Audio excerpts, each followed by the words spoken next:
when the founder, the CEO, the leader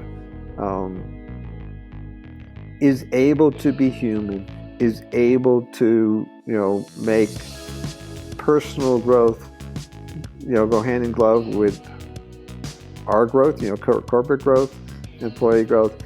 If they're willing to be, like I said earlier, if they are that wonderful overlap between I'm willing to be self-reflective, which basically also means be open about it, and to know how to actually grow things, build things, that's an unbelievable combination. And if you have that, almost everything we've talked about will in some way either come to pass or be better.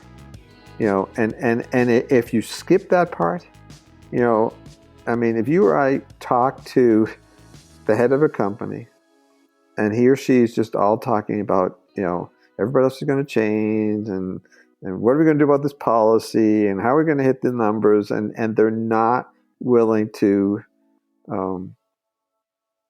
include themselves in that equation. I'm willing to be a human being. I'm willing to be open. I'm willing to be genuine. I'm not always going to be the smartest one. I don't always have to take credit for everything. Then, those are the people that they're making not only the world better, but they're making their organizations and the people around them better.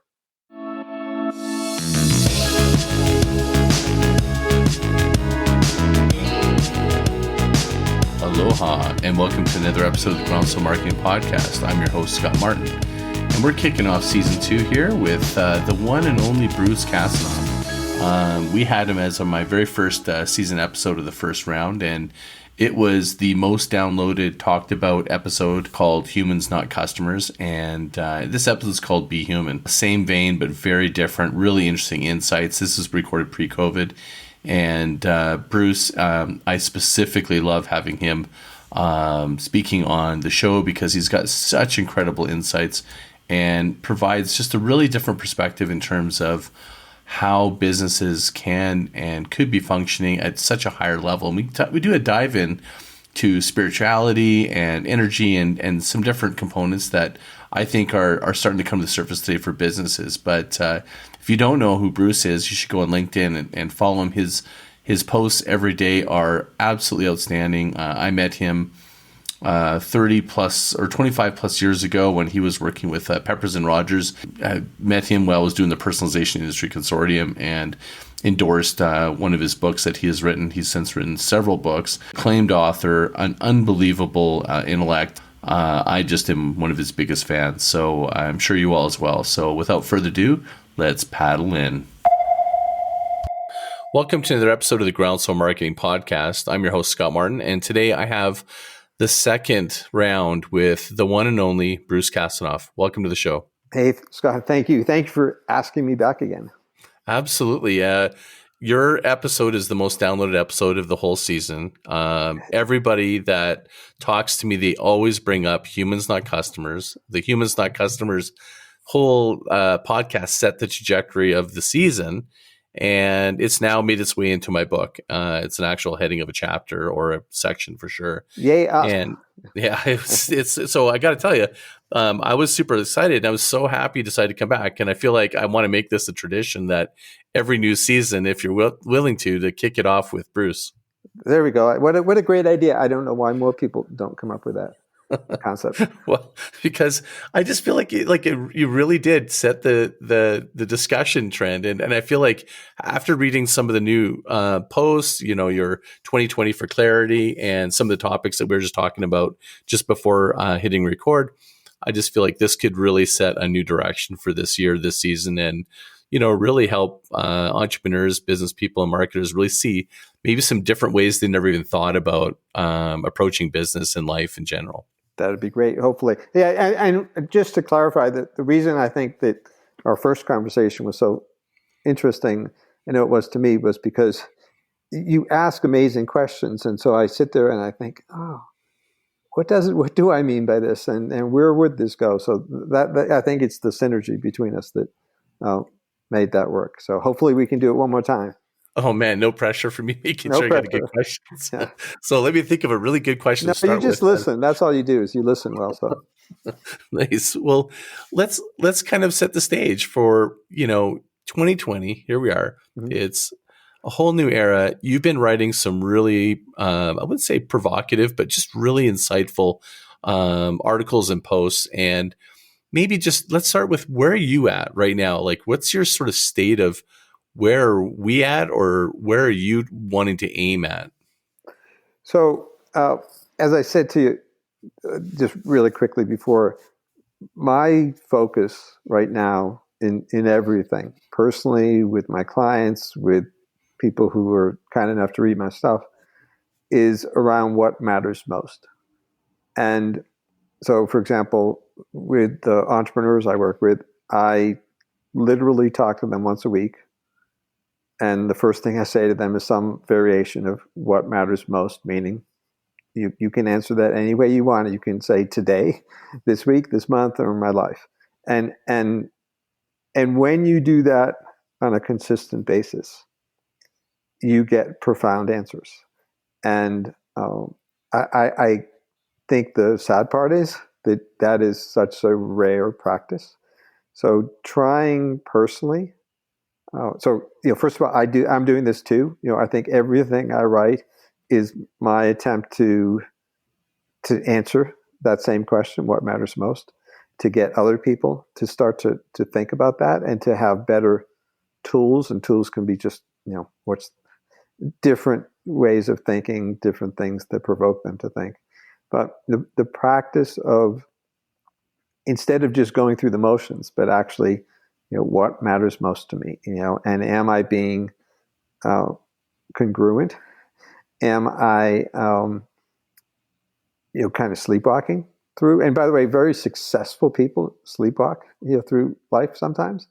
And so I'm just trying to live that and nudge gently but consistently other people to do that. So, what led you to discovering this, or making that sort of something that you're helping people along with? Like, how did that discovery happen? Like, what sort of started this? Well, I think I've been on a 7-year journey that's not entirely, well, it's not even partially just a conscious plan. That when I started writing on LinkedIn, roughly 7 years ago, which was the first time in my life that I could write, know that people would read it, and it didn't have to just be about marketing. And it started to help me clarify, because I literally had the option to say, what do I really care about? Not what do I get paid to do, but what do I care about? And the longer that I've done that, the more people I've attracted um, who something I wrote resonates with them, either because they wrote something like that, or they believe something like that, or it made them think, or they disagree. And then as I started to structure a practice around that, meaning what I was calling ghostwriting, um, I started to have these. I was surprised because I don't want to create the impression that this happens every time, but there were conversations I would have where one or both of us would cry, or we would have this deep, deep, deep conversation. Although theoretically, the job was to do a LinkedIn post or do an Inc. magazine article, but because my bias is towards, I don't want to be superficial. I don't want to give a pat answer, and therefore, if you give me a pat answer, I'm going to push back a bit, respectfully, but I'm going to push back. And when you do that, just over the course of months and years, I keep sliding more and more towards substance. I keep attracting clients who are willing to go deeper. And the interest, this is the last thing I'll say, the interesting thing about it is it's very important to me to work with people that have two qualities. The first is they're willing to go deeper. And the second is they know how to build stuff, because that's how I have impact. If I can work with someone who's willing to be, self-reflective, to be genuine, but can take that knowledge and use it to actually grow a company, to actually treat people right, in large numbers, then I have impact. And so that's what I want. Well, it's amazing. So when you're working with people in, I don't know if it's a coach capacity or just in dialogue or the different ways that you interact with your clients and people you interact with, what's the process you go through to help them with answering this question? Is it something as simple as just asking what's important to you, what's meaningful, or is there an actual, do you take them through a process? Or, I know in a lot of your writing and stuff, you talk about really clearing your mind first before you kind of, allowing that space to happen so you can really find what's important to you. Do you want to share a little bit about what that looks like? Yeah, it is simple on the surface, meaning that it's 95% of the time, it's a half-hour conversation. 92% of the time, I say something like, what matters most to you, or, sometimes what's on your mind this week. All my clients know, everybody who works with me has gone through a couple of conversations with me. They know what the goal is, to go deeper, to be genuine, to provide a window, to all the different stakeholders they have into what they're thinking. I think, though, that the process is not. I'm an intuitive person, not a regimented person, and I have stumbled upon something that's very powerful and that is almost better than a regimented system, because I have essentially about 15 of these conversations a week. They don't make me smarter, but they make me able to find paths towards meaning for the person. So, for example, part of it is I truly listen. This is the only thing I'm doing. There's, I'm in my house, in a room I use for this.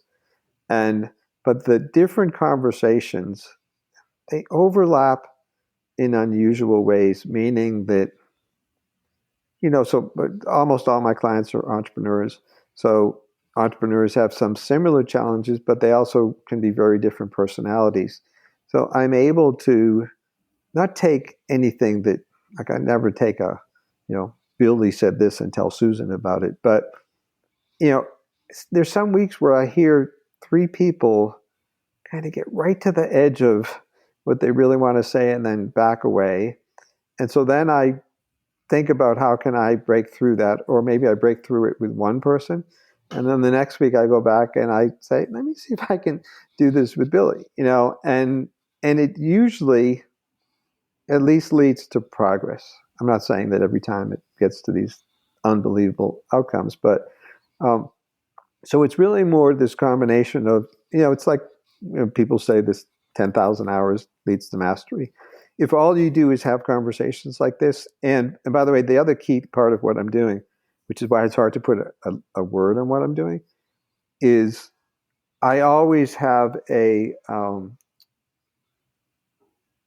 I write something that's, usually 200 words, 250 words, that summarizes the most important thing that person said, so everybody can gain the benefit of it. And that's, when you stop and think about it, coaches don't do that, therapists don't do that, psychologists don't do that. It's a pretty rare thing that this process of getting to what matters most to you, someone else has been listening to you, and then you share it with the world because, yes, you believe that it correctly summarizes, how you feel, and those things are, sometimes they're fun, but a lot of times they're pretty profound. So the process that you go through, it sounds to me like you said that 10,000 hours equals mastery, or that's what the saying is. Yeah.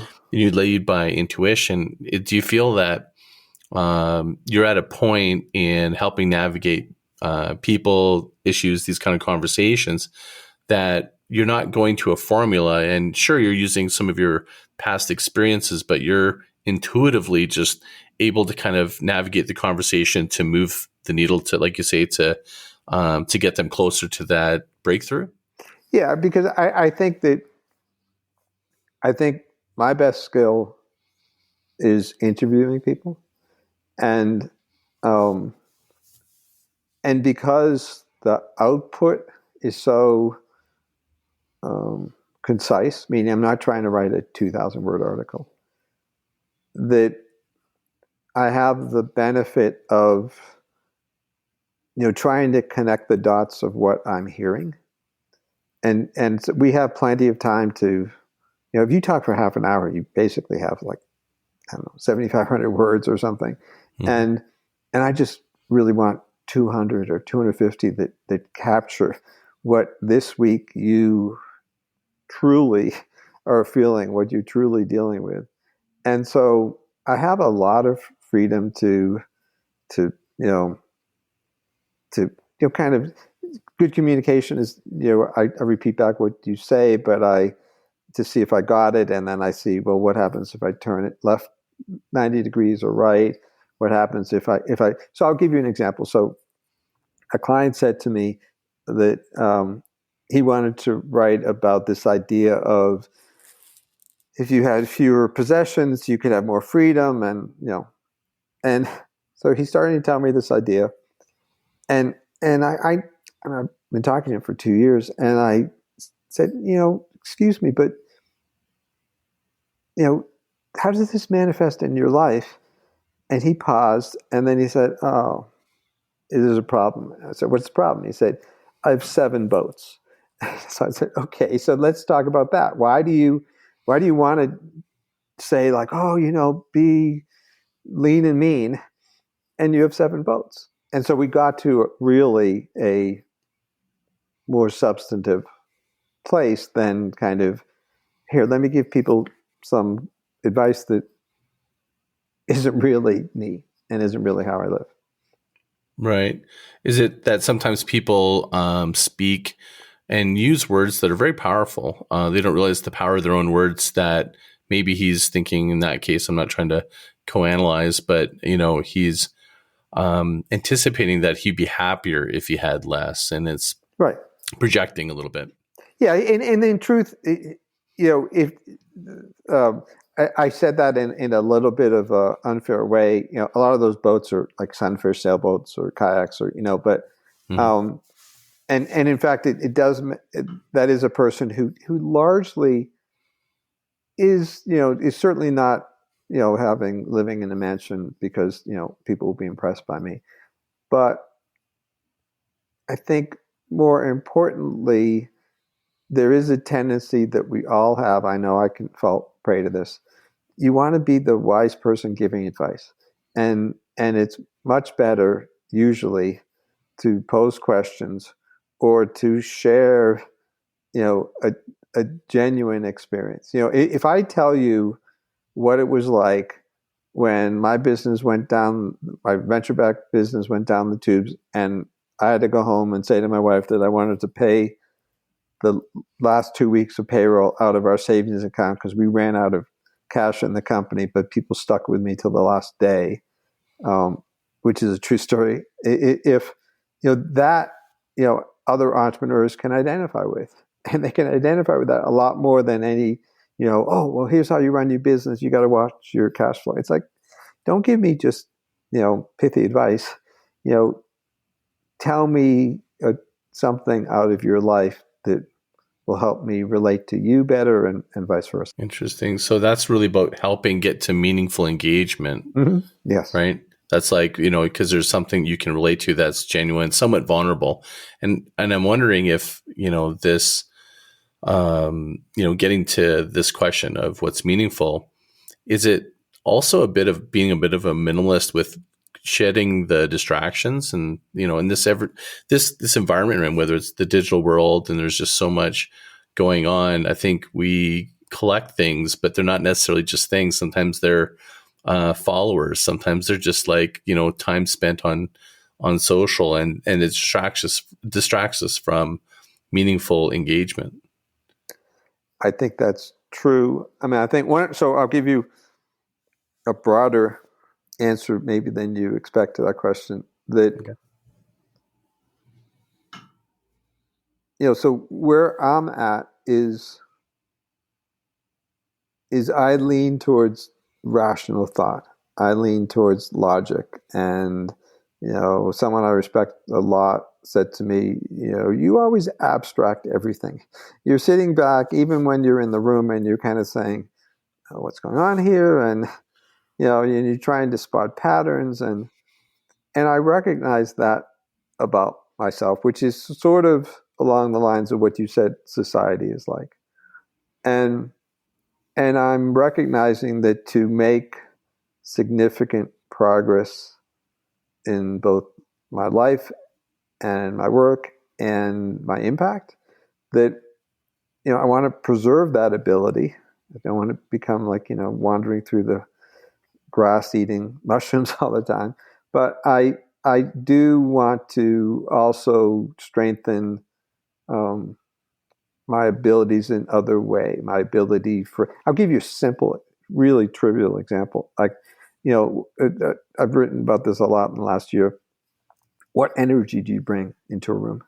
And are you making a conscious decision about that?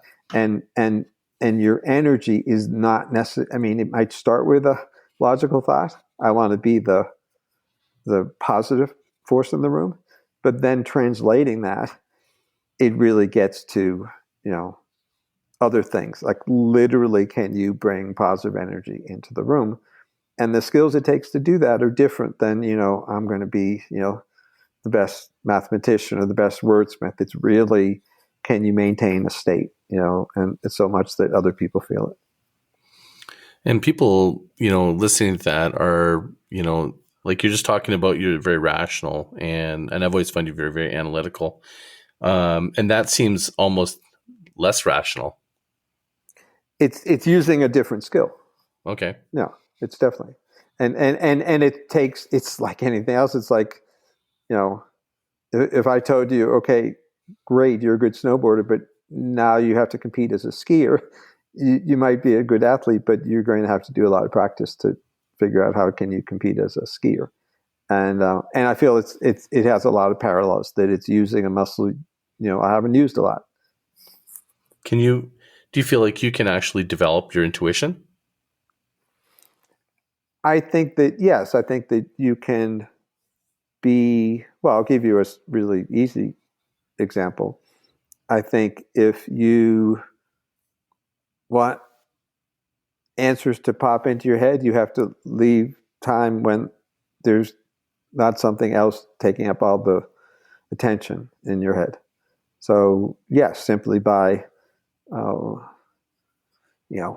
whatever you want to do, take a half an hour a day and meditate, or take an hour a day and just walk. Or, so someone once said to me, someone I respect, that music is my monkey mind, meaning that I would go for, hikes through the woods or something, and I'd have my headphones on and I'd be listening to music, and I'd think, okay, well, that's me leaving room. And he would say, no, you're not. You're just substituting one thing for another.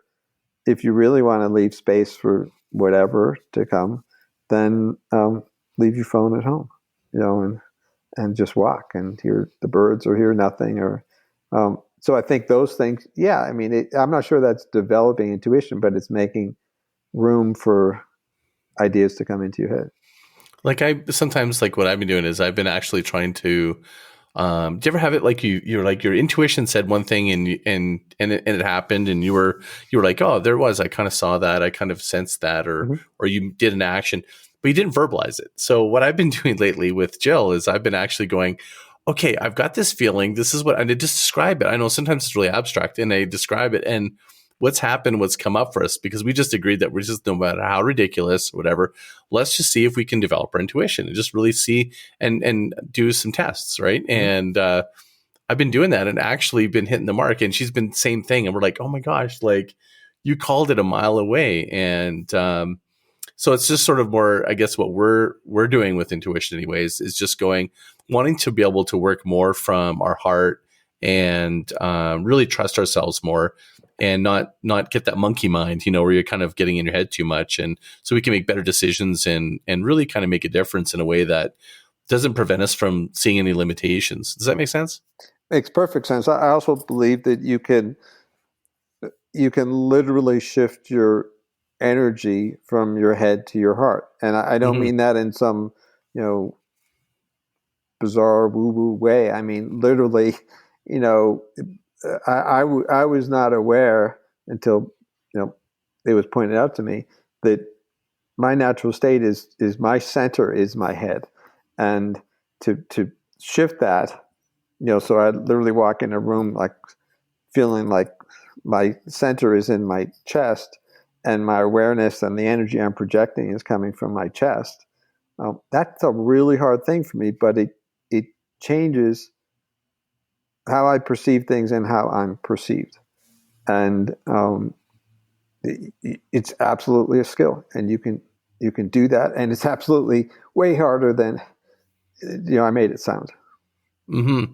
Well, like when you talk about this energy, right, and where your energy lies, like Tony Robbins talks about, there's this math, which is heart and head math, where if you're frustrated, the two signals are not aligned. They're like all over the place. They're like scratchy lines. Yeah, and then when you're in gratitude, they're aligned, and it creates. And and there's all these different studies. There's another study that just came out. I just posted it in one of my groups about how when you're in gratitude, you actually project a different energy. Yep. And they've measured it.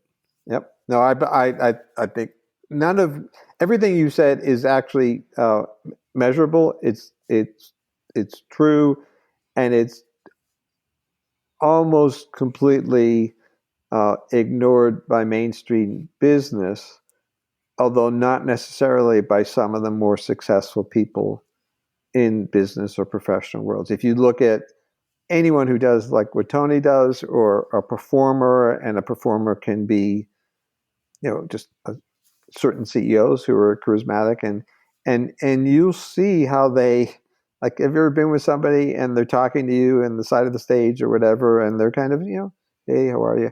And they shift into this, I'm going on stage,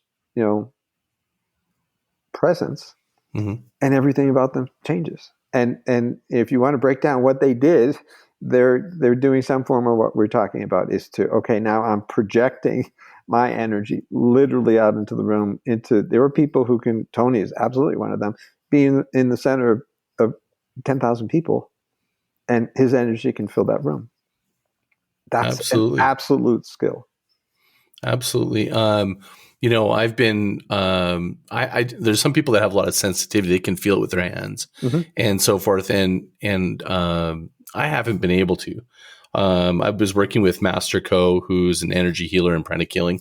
And he was showing me all these different techniques. And we were in Australia at an event called Date with Destiny. And I think after like the 6th day, I actually, for a period of time, could feel plant energy, where I had my hand in front of a tree, and it just felt like something. It didn't feel like much. And then when I moved away, it kind of went away. So, and some people are really sensitive to it. They say that they can feel it. And before, I used to just be like, this is just bunk. But this is what I'm seeing come up over and over again. Like you said, like very successful people talking about energy, mindset, mindfulness, like even Think and Grow Rich. What he's talking about, being very mindful, present, and being congruent with your values to be successful. Right. By the way, I can do sometimes what you just said. I can feel the energy from a tree. I can sometimes feel it from a person. I did one experiment with someone close to me, and she said, "Close your eyes. Tell me what I did." And I correctly said, you expanded your energy 3 feet out. I mean, I could feel where she did it to. Now, I would say that 98% of the time, I don't walk into a room and I feel that. It really takes you to get out of the, okay, what are we going to talk about? You can't be in that very, conscious brain mode. You actually have to, and I think that's I don't really know, but I would guess that pretty much everyone can do it. It's the getting into that mode part that is hard. because if you're I think sitting that there might be saying, it. It's like people are kind of numb. yeah, You know what I mean? that's exactly right. Absolutely right. Yes.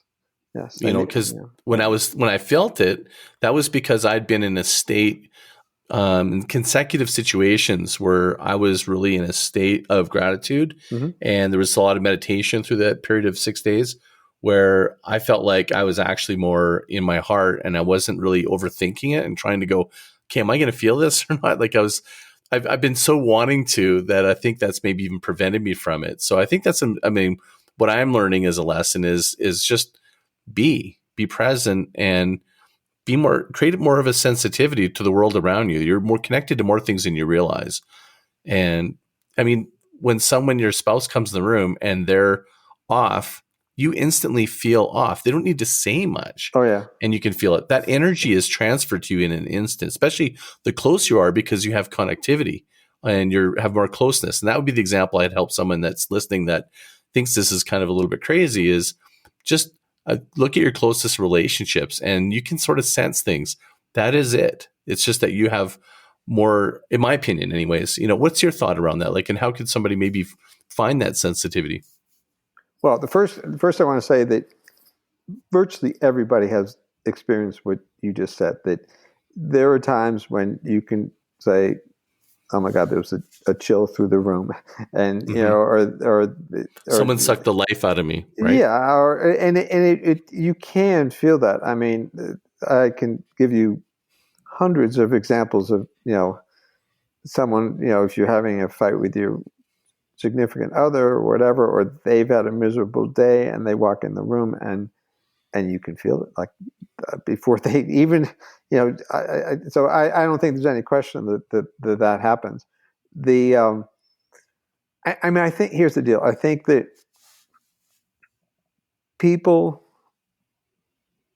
for the most part, many people, let me say, don't grasp how powerful what we're talking about is. And I can give you a really simple example. So I have a friend, Molly Chang. She does a program called Say It Skillfully. So it's a radio program. It's a 40 plus video she's done on LinkedIn about how to say what needs to be said in a constructive way. And she said to me, so I was talking to her about, how do I better shift my energy, manage it, and I'm like looking for, like, you've climbed to the top of the mountain and you're going to get this unbelievable wisdom. And she said, smile more. I'm like, what? She said, smile more. You'll accomplish exactly what you want. So, period. End of story. That's, we're not necessarily talking about, okay, you go and you meditate for 30 days Mm-hmm. straight and you eat spinach and, there are things that you can do that are very basic, that if you do them with the intention of, I'm going to create a more supportive environment among my team, I'm going to have my voice be heard more because I'm going to be a more positive, uplifting presence. Things like smile more, things like looking people in the eye, things like, stopping to see. You can be in a rush and you can stop and take 35 seconds and say, hey, Scott, I'm on a tight schedule, but just want to make sure, are you okay? If you're not, we can talk in half an hour. I'll be done with my call. Doing things like that, 9 times out of 10, the person's going to say, no, I'm good. But you saw them. Mm-hmm. It's things like that. Yeah, I think that's what people are craving, and in business and life is about being seen, heard, and understood. Yep. And that was where I think the essence of where business tries to do it with, all the different strategies, if you will. And I'm sensing that, from, you're talking about like how simple it can be to realign or create this. Like, I think, my practice has been is I put my hand over my heart and just breathe. Mm-hmm. And it totally puts me and I think of what I'm grateful for. And I do that before I want to talk on the podcast. I did it, in fact, before this podcast, because I want to bring as much possible value and be of service to people. And I feel that energy actually empowers me. It gives me the direction, the words, the thoughts, the right energy, if you will, to guide the situation to make it the best it possibly can be. I think anything that works for you is a great idea, and that's yours, and somebody else might have different. I think, look, what matters most about this conversation is that we're talking about um, what what creates the most difference, meaning that we are pretty good at, we collectively in business, we're pretty good at, okay, here are the 8 things on your to-do list, and you've got to do that. And you've got to be able to explain to someone else what our goal is, or our vision, or what we're trying to accomplish this week. But most of the things that stop people from being more productive, and from as a team and individually, it's more relationship things. It's more, people are giving 70% of their energy because it's kind of like, why give more? It's not worth it, and there's all these things in business that cause it to be okay. Okay, I made 4% more money this year, and I'm paying for my house, and my kids going to school, and it's fine. It's, fine is one of my least favorite words. It's okay, it's fine, but to elevate it, it doesn't take being smarter. It doesn't take more tenacity and grit, although sometimes that's really important. It takes a lot of these things that we just don't really think about. It's, how do you make everyone in your team feel like they're seen? How do you actually see somebody when something is more important to them than whatever your team has to do this week? How do you make sure that you don't live with us, meaning, in this company or community, and you can be invisible, because, it just isn't an efficient, life isn't efficient. And so much of business is structured to be efficient. And it just doesn't work like that. It can be efficient 80% of the time, but it has to be human too. And we're talking about a lot of things that make us human, and some of the things that we kind of want in the last 100 years to get off the table. The fact that people have energy, or people are not just head centered. I mean, everybody used to know this, years ago. I mean, think about it. 200 years ago, you're out in the middle of nowhere with bison all around you, and you had no way to even communicate with people. I'm sure that experience was very different than anything we experience today. So you said some interesting things there. So you talk about getting the most out of your team and people giving partial energy. And what strikes me is, that is where meaningful engagement on a human level is, where you can get people wanting to give more of their energy. Because, I mean, you can, from a business standpoint, like, we want to get the most efficiency out of people. What I'm talking about is on a deeper level of actually getting their energy, their creative energy, their enthusiasm, their buy-in to the business and the mission, because it's something they can align themselves with. And I think the only way that happens is when there's something meaningful that they all can contribute to. I don't think it's enough. I mean, sure, I'm sure it exists where people are top performers, and they're going to perform at the best possible level, and they just do it because they want to perform at that level. But overall, I think that when you have something meaningful that you can help connect with individuals on a human level, what's meaningful to them, you're going to maybe get more of that energy that you just wouldn't get otherwise. So there were a few things that you said in there that,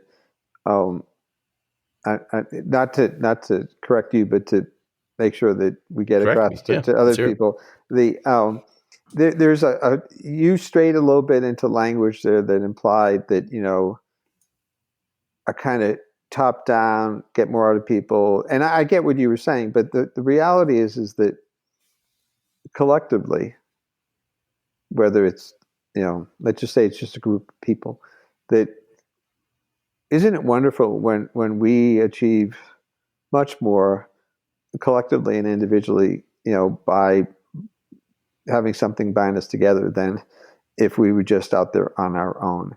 And the more that the moments that cause us to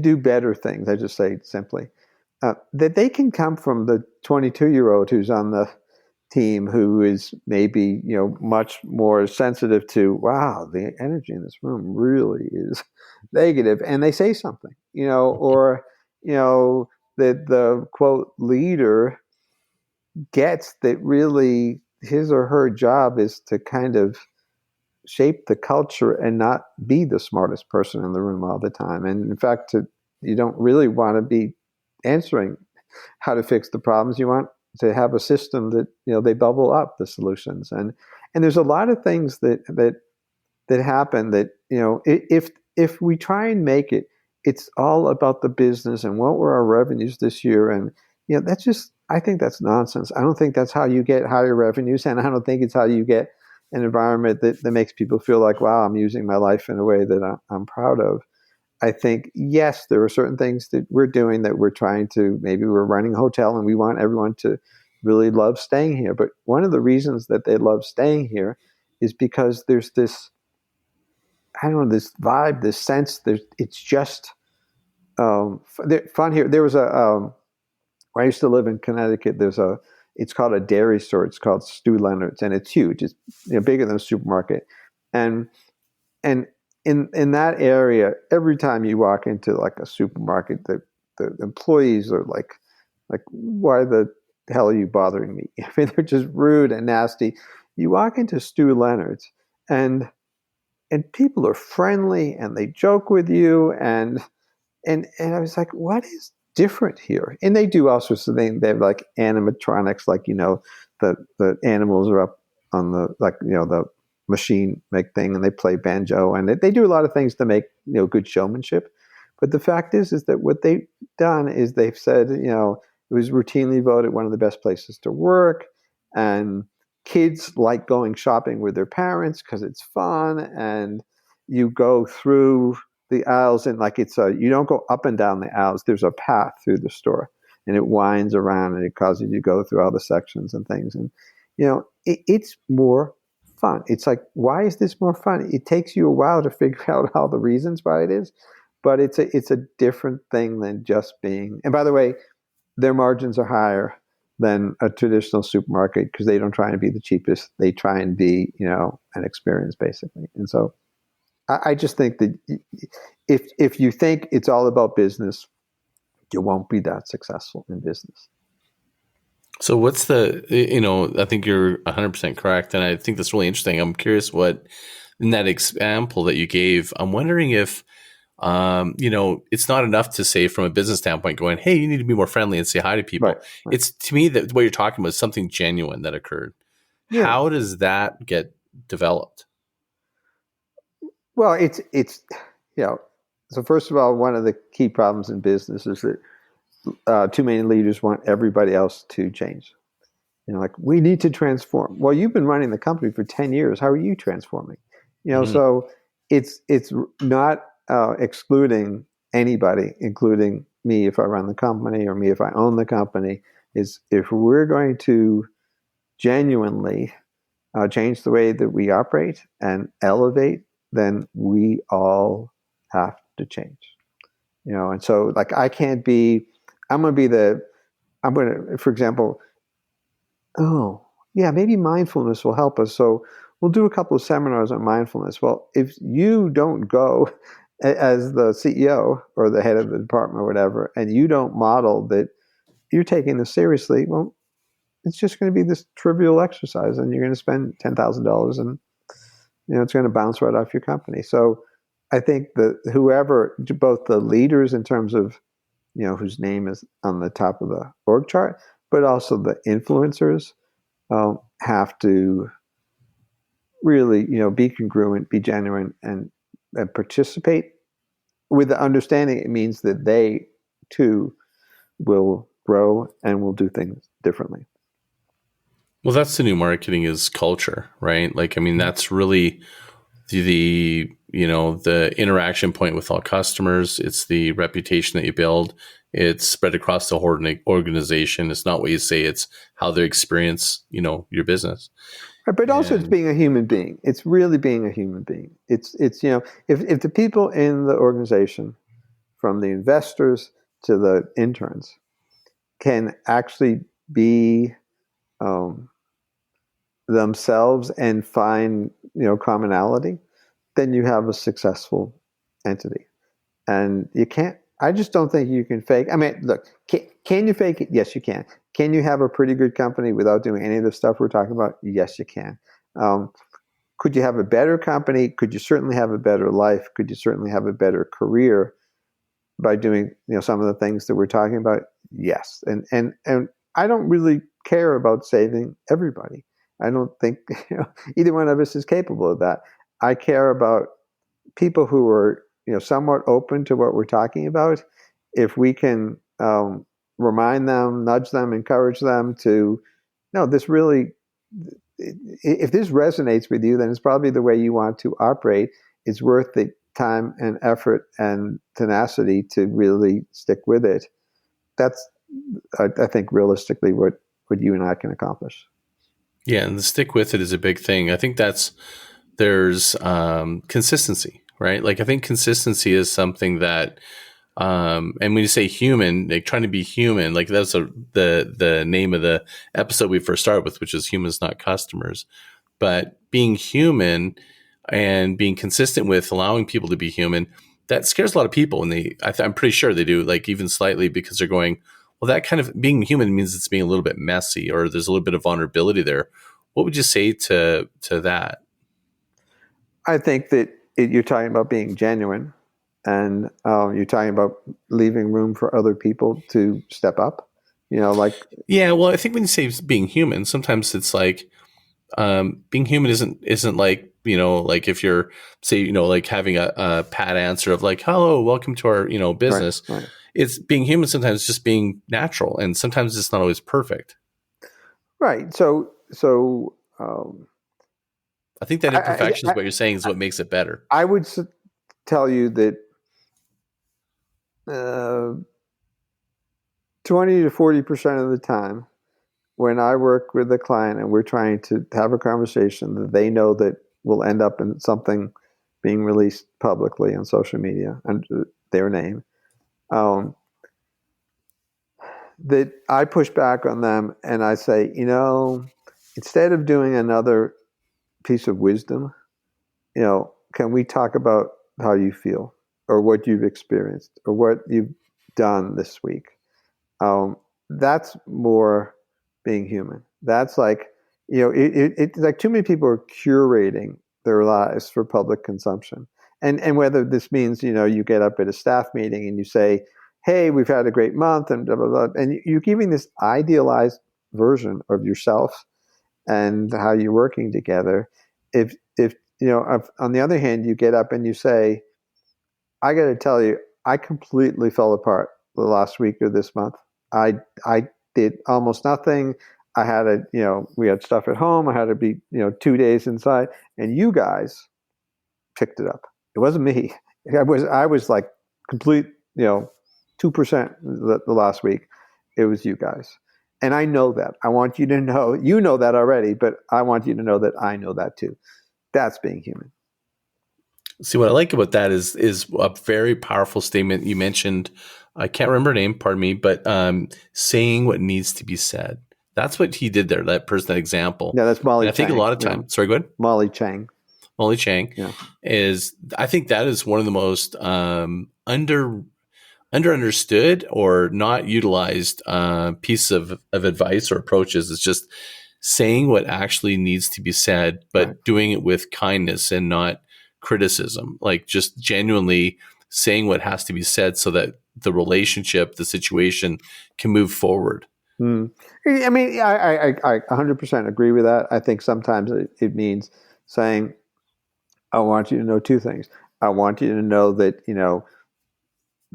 through my eyes, you didn't, you did 80% of what you could have done. I understand that there's good reasons for that.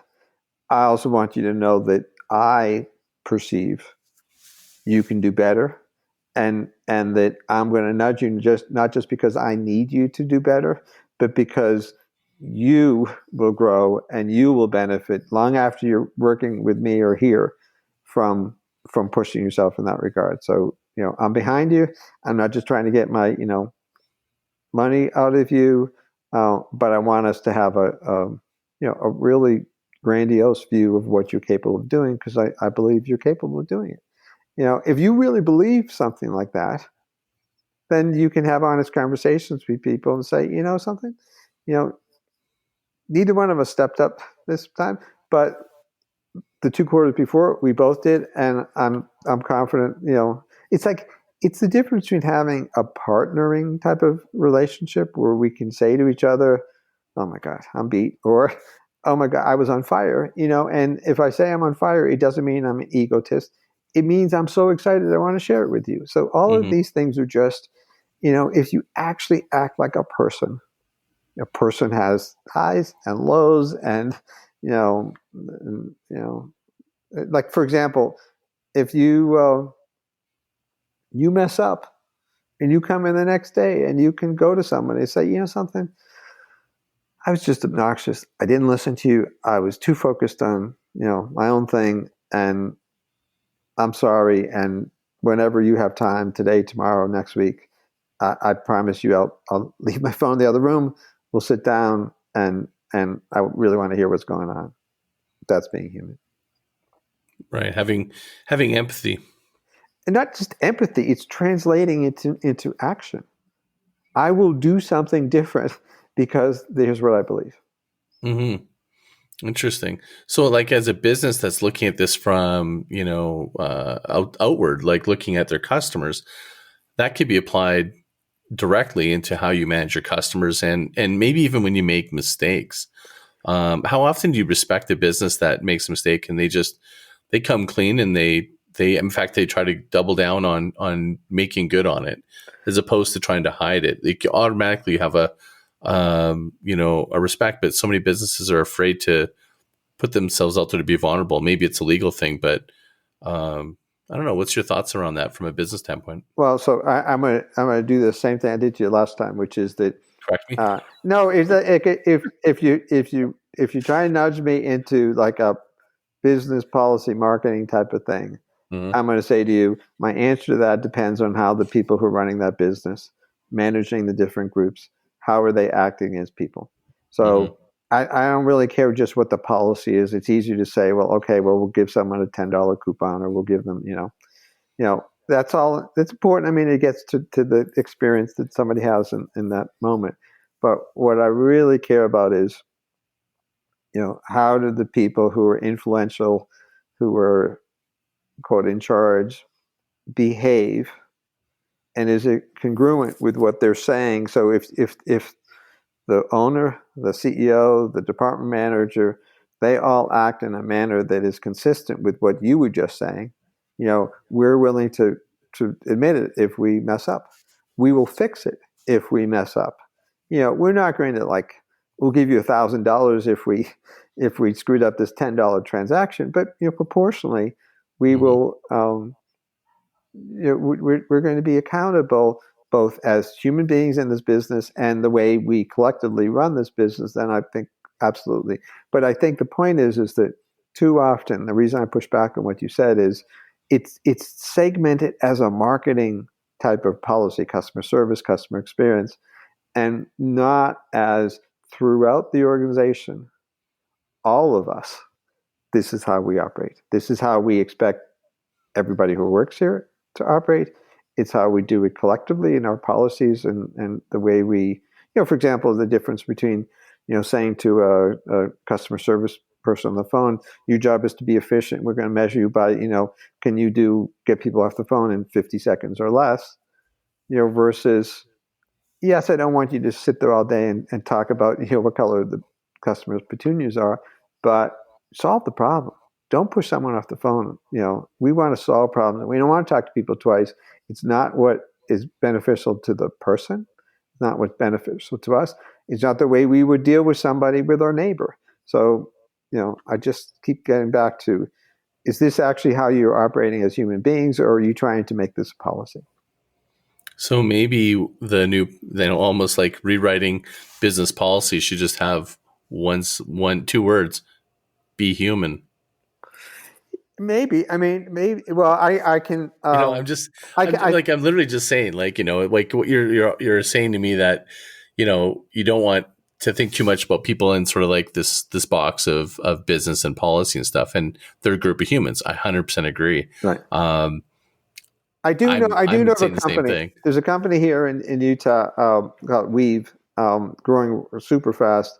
And anecdotally, I know that one of their internal rules for much of the first 8 years of the company was basically act like an adult. I don't think they had a vacation policy. I don't think they just like, something, be responsible. And if you've done your chores and you want to take a week off, take a week off, and if Hmm. find someone to cover. And by the way, when someone else wants to take a week off, you find somebody to cover. But none of that stuff I just said is written down. They just basically said, act like an adult, just have to be a grown up. And so, I think that those sorts of things, especially when it's modeled by the, actual people, people who are in positions of authority, it's so much better than, let me give you 240 rules of how we operate. Just like, come on, be decent, be human, see people, and get your, step up and be responsible. It's not that hard. I mean, it's hard to, in the face of distractions and unrealistic expectations and all this, but really not hard as a general principle to say, all of us, including the people that own the chunk of the business, including the investors, including, which is, by the way, one of the great distortions is the investors. But um, we're just going to be like grown-ups. We're going to be decent people. What's the distortion? The distortion is that so much of business now is, its investors don't necessarily have any real connection to the company. That it's just an investment. It's purely money. And so it can See, get ugly. I think there's a shift going on because I'm seeing a lot of like there's several investment groups that are doing investments based on purpose and Oh, sure. Yeah. like they're just like they're trying to be a responsible investment group, not just looking at the P&L statement, looking at the purpose of the organization, the output, the impacts in the world, and so forth. And they're actually creating funds around this. And I think this is a really exciting trend, which is dispelling that commonly sort of, I guess, distortion, which is that investors don't care. Like they're like this, somebody in the other room that's just like, because of them, we have to do this. Like they're almost like the scapegoat. Is that what you're saying? Well, I mean, you, I, I love that there are some investors and investment funds that operate like you said, and I get that there are some. I also get that, I used to live outside the New York area, and I knew a lot of private equity guys. They usually were guys, and I don't know any of the people that I happen to know who were like what you just described. They were Mm-hmm. basically like, yeah, let's put a lot of debt into this company. We can make more money that way. Can we get our money out in 3 to 5 years? Can we, it was not about, I mean, I did a thing, probably mentioned last time, that I got really mad, probably maybe it was 5 years ago, when there were record profits and companies were simultaneously laying off people, and they were saying it was the right thing to do because this is how we keep profits up. And so, how can Mm-hmm. you have record profits and lay off 1,000 people? And so tell me that there's anything congruent about that, or And so I think that there are venture funds that all the time that push out the founder, or they just they take over, and there are venture funds all the time, venture capitalists, who will, once they decide that you're not one of their 1 out of 10 hits, they just assume shut you down and liquidate and write off their books. And so that happens a lot. And I'm not saying that all investors are evil. I own stocks. I believe in the free market system. But I mean, you see a lot of, I would say the more encouraging thing that's what's happening now is that there are big, CEOs and big investors are saying out loud that capitalism needs to um, be refined a bit. And no one really has a clear, I think, vision yet of what that means, but they're getting that too many people are not benefiting, and there's starting to be too much of a gap between, the I wouldn't even say the 1%, the like you know, 10% of 1%, and then everybody else. And it just, I'm just saying it just needs to be, you know, not, I don't, if I had a choice, I'd say that, people should, I don't like this impersonal part of business when like investors have no idea other people. And I'm not talking about like, me owning 2 shares of stock, but, you know, in a perfect world, companies would be basically privately owned and managed for the long run, um, and it would matter like their employee relationships, it would matter their customer relationships, and they treat you right because they're going to know you for 30 years. And I'm not saying everybody needs to work in the same company for 30 years, but it just, if you see human beings as human beings, it's I'd rather work in that setting. I couldn't agree more. I think that what you're describing, at least for me, is a shift towards compassionate, business. Like it can, like capitalism, compassionate capitalism. Maybe that's a word. That, No. and some people don't think those two can coexist, but I believe they can. I mean, you're looking at the rise of social enterprises, which is replacing nonprofits, which is actually businesses doing good. I'm working with a couple of them right now that they're, growing businesses, and they're doing, their whole aim is to have impact. Right. It's making a profit and impact, and they're trying to be congruent with the values of the owners to also have a vision for people that are in part of the business.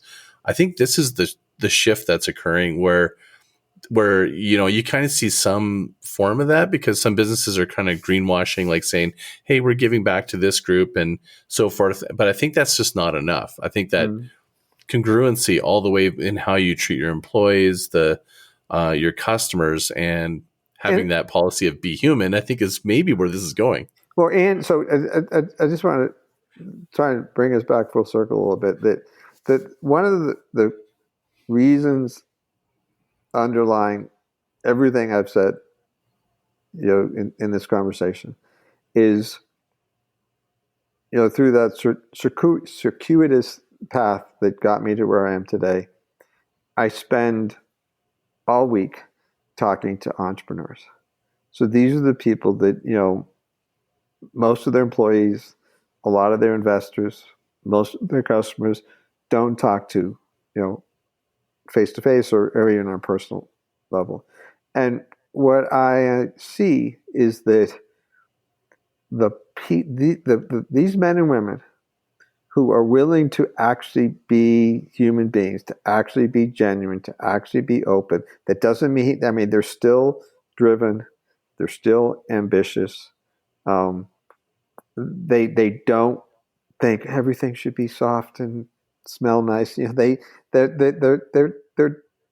grit and tenacity, but I see how much better it is when the founder, the CEO, the leader, is able to be human, is able to, make personal growth, go hand in glove with our growth, corporate growth, employee growth. If they're willing to be, like I said earlier, if they are that wonderful overlap between I'm willing to be self-reflective, which basically also means be open about it, and to know how to actually grow things, build things, that's an unbelievable combination. And if you have that, almost everything we've talked about will in some way either come to pass or be better. And if you skip that part, if you or I talk to the head of a company and he or she is just all talking about, everybody else is going to change, and what are we going to do about this policy, and how are we going to hit the numbers, and they're not willing to include themselves in that equation. I'm willing to be a human being. I'm willing to be open. I'm willing to be genuine. I'm not always going to be the smartest one. I don't always have to take credit for everything.